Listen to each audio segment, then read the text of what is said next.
순환골재 이물질 함유량에 대한 시험 방법에 대해서 말씀을 드리겠습니다. 순환골재 이물질 함유량 시험은 가장 평가 항목에서도 가장 많이 보는 항목들입니다. 그래서 중요하게 생각을 해서 좀 자세하게 설명을 좀 드리도록 하겠습니다. 순환골재의 이물질 함유량 시험은 유기 이물질과 무기 이물질로 나눕니다. 그래서 유기 이물질은 설명드린 바와 같이 타는 물질들이라고 보시면 돼요. 불에 타는 물질, 목재라든가 비닐, 장판. 그러니까 무게도 좀 작죠. 무게도 작기 때문에 유기 이물질은 부피로 부피로 시험 방법을 하고, 무기 이물질 같은 경우는 이제 불에 안 타는 물질이요. 적벽돌이라든가 유리, 작이라든가 요것들은 이제 질량, 밀도가 좀 높은 편이죠. 그래서 이런 것들은 시험 방법을 질량으로 시험한다라고 이제 말씀을 드렸습니다. 이걸로 주의해서 주의해서 보시면 되겠고요. 시험 기구는 0.1g과 0.01g의 감도를 가진 저울 2개가 있어야 되고요. 다진봉, 메스 실린더가 1000ml 이상, 용기가 이제 30L로 돼 있고요.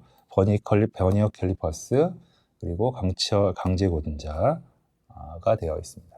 참고로 이 횡으로 있는 것들이 이제 같은 크기라는 것들에서 참고하시라고 적어놓은 것들이에요. 600미크론이 넘버 30번째고 넘버 40번째가 0.6mm다 라는 부분들 참고해서 보시면 되겠습니다. 말씀드린 것처럼 장비가 버니어 캘리퍼스라든가 강제 고등자, 용기, 이게 30L 용기, 이런 것들이 이제 시험 기구입니다. 우선 용기의 검정입니다. 시험을 하시기 전에 이 용기가 30m가 맞는지에 대한 부분들을 한번 검증하실 필요가 있죠. 그래서 용기의 검정을 하기 위해서는 이제 용기 안에 물을 넣어서 물의 질량을 재시면 되고, 물의 질량을 넣었을 때 물의 온도를 측정하시면 이제 물의 밀도가 나오게 됩니다. 그래서 질량을 물의 밀도로 나누면 이제 부피가 되죠. 그래서 질량을 물의 밀도로 나누면 30m가 되는지에 대한 부분들을 한 번씩 체크해봐라. 이런 내용으로 이해를 하시면 되겠습니다. 용기의 온도가 11도라면, 용기의 온도를 쟀을 때 11도라면 이제 물의 밀도가 이제 999.63 이게 되는 거죠. 그래서 밀도, 아까 재었던 질량을 요 물의 밀도로 나눠주시면 되겠습니다. 밀도로 나눠주시면 부피가 되겠죠. 그래서 이거 30L 용기인지를 한 번씩 확인하시면 될 것 같습니다. 그래서 용기에 물을 넣고 판유리를 덮어서 물의 질량을 재시고 그때의 온도를 측정을 하셔서 용기의 검정을 한 번씩 해보시기 바랍니다. 자, 이제 시료의 채취입니다.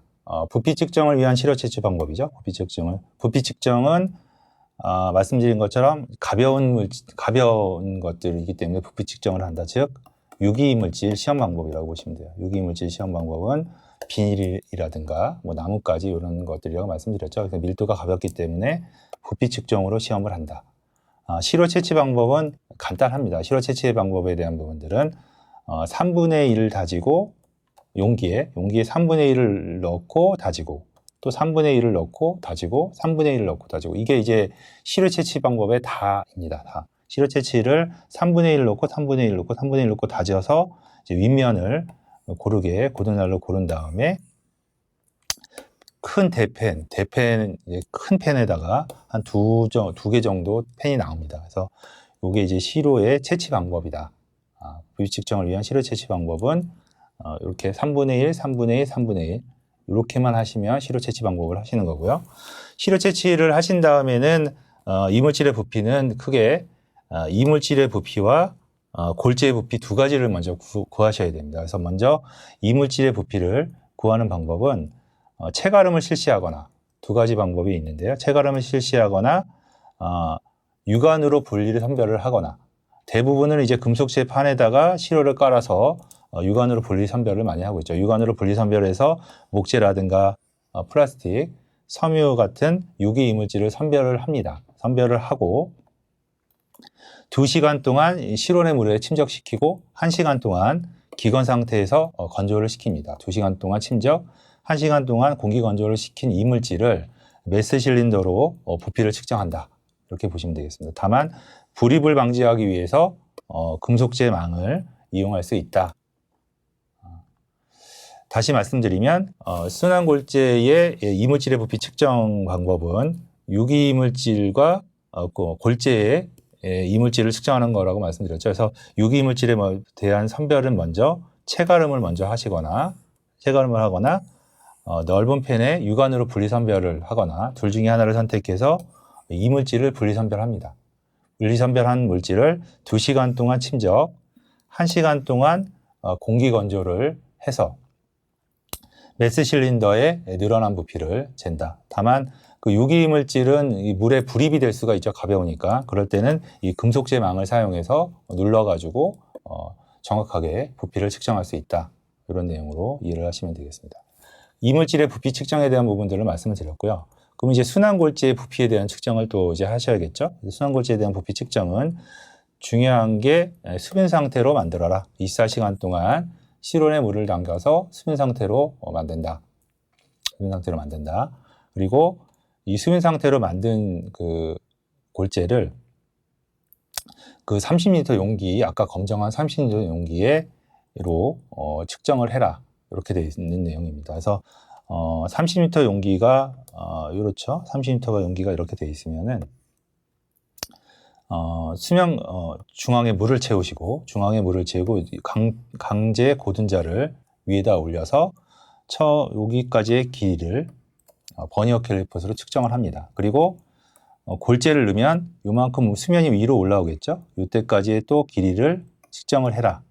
그래서 여기의 높이가 되겠죠. 높이에다가 곱하기 이제 단면적을 곱하시면 부피가 된다라는 원리로 쓰여 있는 것들이 이제 이런 내용들입니다. 그래서 15리터의 물을 채운 후 강천체의 고등자로 용기의 중앙에 걸치고 중앙 좌우의 세 지점을 처음에 물까지 잰 거를 평균값 A라고 하고 그 다음에 골재를 넣은 값을 B라고 해라. 해서 각각의 높이를 구해서 단면적을 곱해서 그 부피를 구하는 방식이 순환골재의 부피 측정입니다.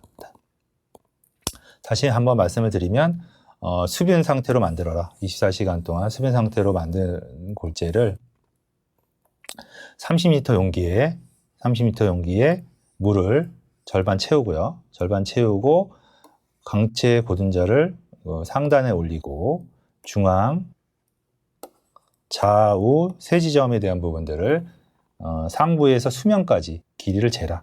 그리고 이제 굵은 골재를 투입을 해서 순환골재를 투입을 해서 올라온 수면까지의 길이를 재라. 이게 이제 A가 되고 B가 되겠죠. 그래서 B에서 A를 빼면 올라간 높이니까요. 높이가 되는 것이고 그 다음에 용기에 단면적을 곱하면 이제 부피가 되는 그런 방식으로 계산을 하시면 되겠습니다. 그런 내용입니다. 이물질의 부피 계산은 A가 이제 그 골재 투입 전 그리고 B가 골재를 투입한 그 깊이의 차이죠. 그래서 A가 H가 되겠고 파이 R 제곱이 이제 A가 되는 것이죠. 그래서 이거를 시그마하면 부피가 된다.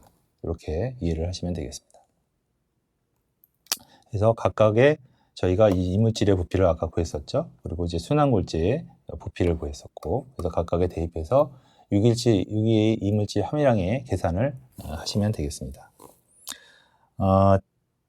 로 데이터를 한번 보시겠습니다. 그래서 각각의 이제 골재를 넣기 전, 골재 투입 전이 A가 이제 14.76에서 이제 평균값이 14.6이 나왔고요. 골재를 투입하고 나서의 된 값 3.85. 여기 이제 H가 되겠죠. H1, 뭐 H2 이렇게 되겠죠. 그래서 그것에 곱하기 파이 R 제곱을 하시면 이제 부피가 나오는 것이고요. 그 다음에 이물질의 부피는 2시간 침적한 다음에 1시간 공기건조를 시킨다고 말씀드렸죠. 그 이물질을 메스 실린더로